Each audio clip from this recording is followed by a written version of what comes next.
Hello, everyone. Welcome to the Bearden English Language Learner version of Open House. I'm Miss Bateman. And I'm Miss Siley.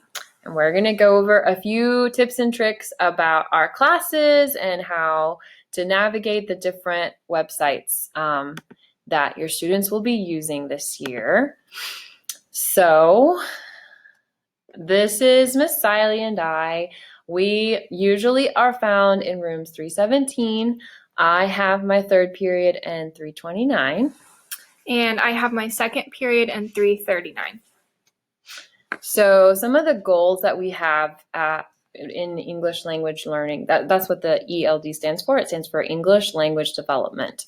So these are some of the goals that we try to work in our classes according to your students' level. So the first is we're really working on academic vocabulary. That means the words that they need to use in their other classes, like related to social studies or math. We want to improve reading and writing skills. We want to support their learning in their other classes by looking at their assignments with them, talking to their teachers, and trying to get them a head start in those other classes. And we also want to develop like a community here in our ESL class that can then branch out to their other classes so they feel like they have a safe place. So overview of my classes, we are focusing mostly on individual learning. So I've given all of the students a test and now I'm assessing their reading and I'm trying to develop assignments specific to their level. I also am really trying to work with their other teachers so that they can stay on top of their homework. A lot of the things that we are doing are online and that can be kind of confusing for our students. So we're trying to help them as much as possible. I am also in Miss Buchanan's English 1 class. I have 7 ESL students are in that class. That is a pre-AP class, which means they are focusing on skills they will need for their ACT, really deep reading and answering complex questions. And we do most of the work in class, but they always have a little bit of homework. We're starting with sentence construction and we're going to move to paragraphs, and our goal is to get them writing essays. Okay, so in my classes, we have like intermediate and advanced level students. So you might see ELD 1B or ELD 2 on their schedule. So the language skills that we will be developing in my class are, reading books together as a class, discussing the themes from those books, and news articles as well. And then we'll write different essays. So ELD 1B, they'll write a narrative essay and an argumentative essay, at least for this semester. And then the ELD 2 class will be writing a compare and contrast essay and argumentative essay. These are all essay types that they would have to write in other classes, especially English. So it's a slower paced way of preparing them for those classes. And then we'll also practice giving presentations in English. The topics that we're going to cover for content. So we read a book together about immigration and students who have immigrated to the United States and their experience. We learn about Black history, since that's a really important part of American history. And then we'll also do some professional development skills, whether students are college track or career track. I want to support them and their language skills for their future.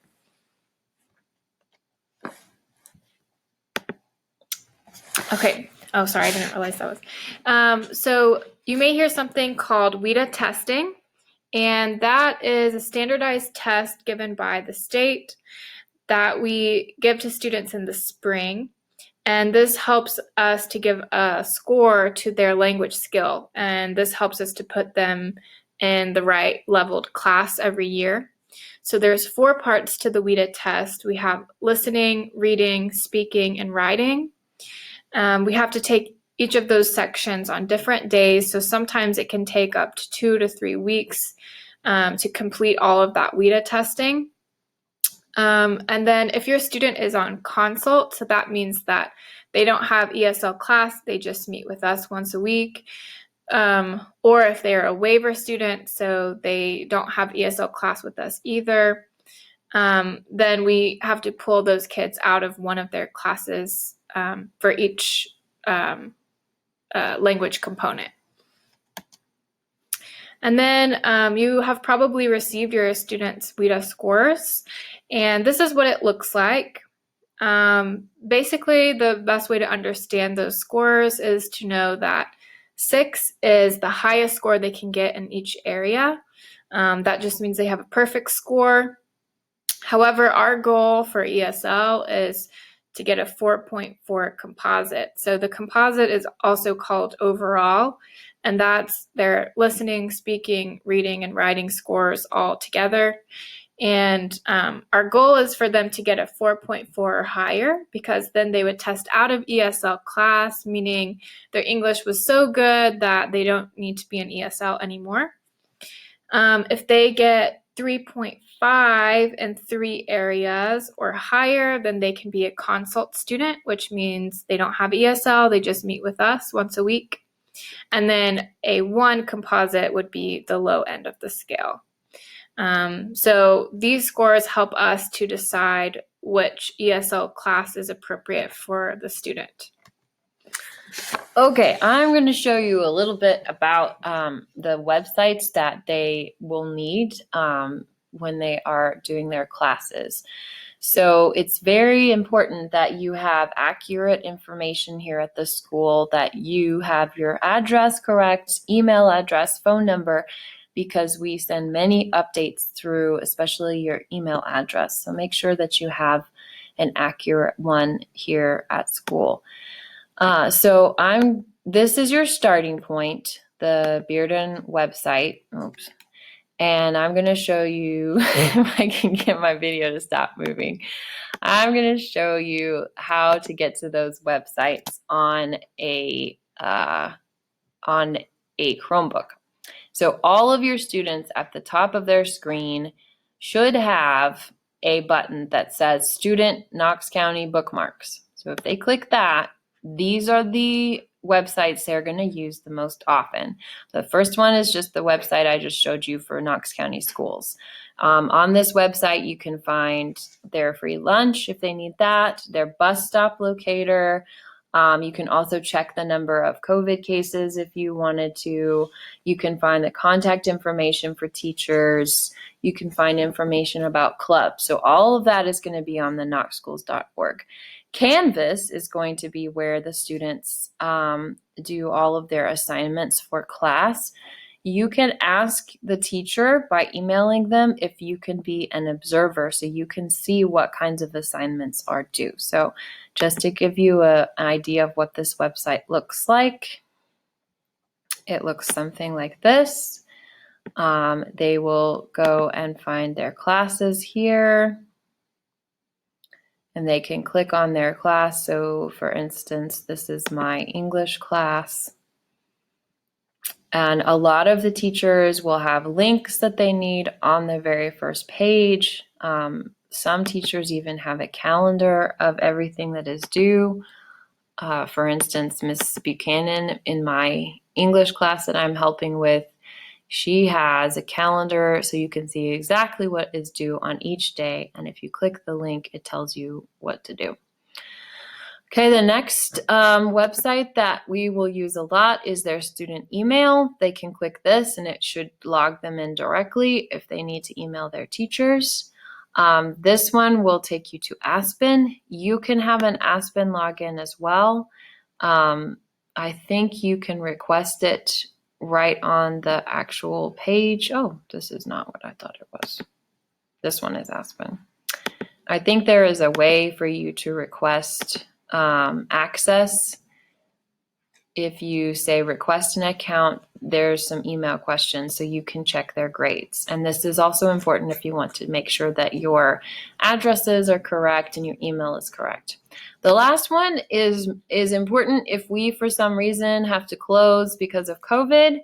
This is where they will have class. It is called Teams. So when they click this, it will take them directly to their class websites. For example, this is my second period.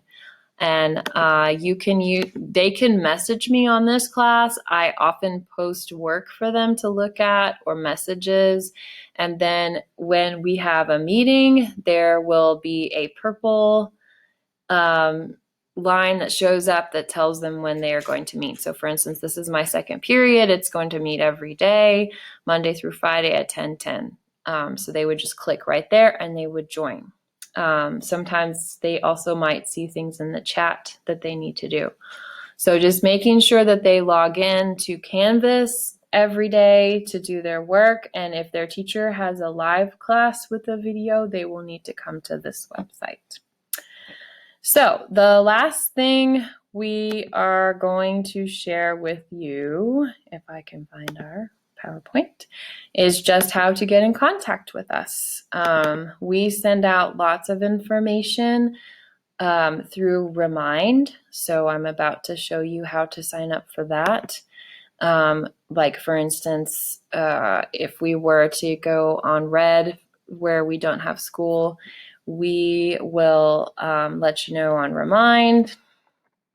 And if there's any other big announcements, that's where the fastest way for you to get in contact with us. So if you send a text message to 81010, and this is the message, you can reply to myself or to Miss Eileen, the lovely, and we can write you back. We would be the only ones that sees that message. So if you have a concern or, for some horrible reason your student gets COVID and you need to tell us so we can get their makeup work and get them on virtual school, this is the easiest and fastest way to do it, is through Remind. Another way to talk to us is through our email. So I'm the first one and Miss Siley is the second one. We check our emails multiple times a day. So that's a very fast way to get in touch with us. Please, please, please make sure that your number and email is correct on Aspen, because we cannot send you updates if that information is not correct. And with all of the pandemic craziness, we really need to be able to get a hold of you if something goes wrong, for contact tracing, or if the school were to close, or just normal stuff like your student is skipping a class, or we want to tell you how great they're doing in something in particular, or if you need information about clubs. Like, it's really important that you have your phone number and your email in Aspen correctly. So Miss Siley and I thank you very much. Yep. Thanks for listening. And please let us know if you have questions.